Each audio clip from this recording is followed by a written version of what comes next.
Tẹ̀síwájú ni ẹ̀ ń gẹ́gẹ́ bí mo ṣe sọ, à ń tẹ̀síwájú ni ẹ̀.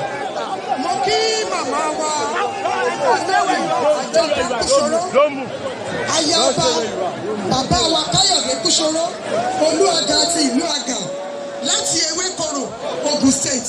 Ẹ káàbọ̀. Mrs. Eden Ẹfúnṣadé Ọláìfá, you are welcome. Ààrẹ ọ̀nà kakanfò ló dé yìí ẹ̀ẹ́dẹ́gbọ̀n kúrò lọ́nà.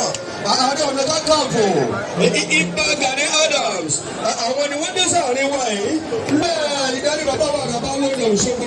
Wọ́n kí ààrẹ Gani Adams. Wọ́n kí mi kọ́ ẹ̀bọ̀ sí àárín wa. Ààrẹ ọ̀nà kakanfò ní Yorùbá rẹ̀. Ààrẹ ọ̀nà kakanfò.